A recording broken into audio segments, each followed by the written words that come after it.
A people with innocent heart is highly educated or literate.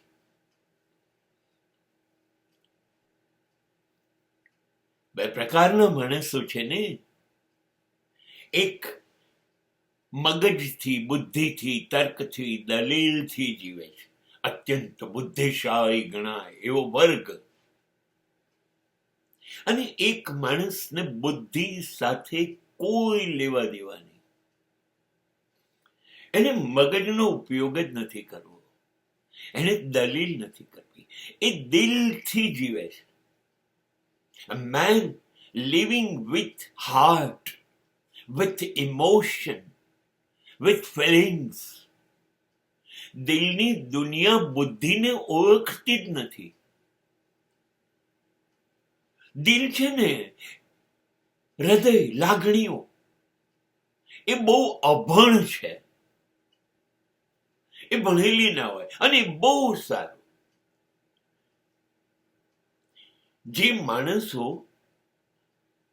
હૃદયથી બધા સાથે વ્યવહાર કરતા હોય ને, એનું ભોળપણ, એની સહજતા, એની સરળતા, એની નિર્દોષતા, એની પ્રેમાળતા, એ કોઈ પણ ભણેલા ગણેલા વિદ્વાનોને આંજી દે. એમની બુદ્ધિ કામ કરતી બંધ થઈ જાય એમની લાગણી જોઈને, લાગણી જીતી જાય. એને બહુ સારી ભાષા બોલવાની જરૂર નહીં.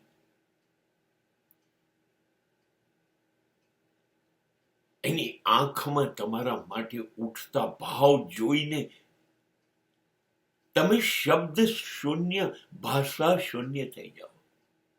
વગર બોલે વાતો થાય. આંખો ही आंखों में इशारा हो गया. હૃદયથી જીવનારા માણસો બહુ જ સુંદર હોય, લગભગ ઈશ્વર જેવા.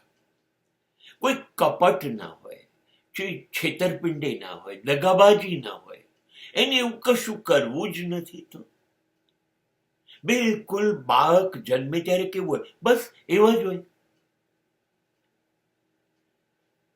એટલે હા, બુદ્ધિને જરૂર છે બહુ જ ભણવાની, પણ જ્યારે દિલથી જીવવું હોય તો કશું ભણવાની જરૂર નથી.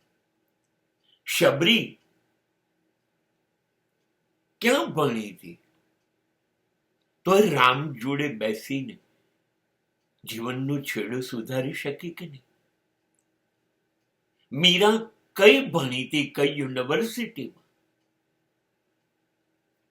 કૃષ્ણ લેવા જાતે દ્વારકા આયા કે ના આયા?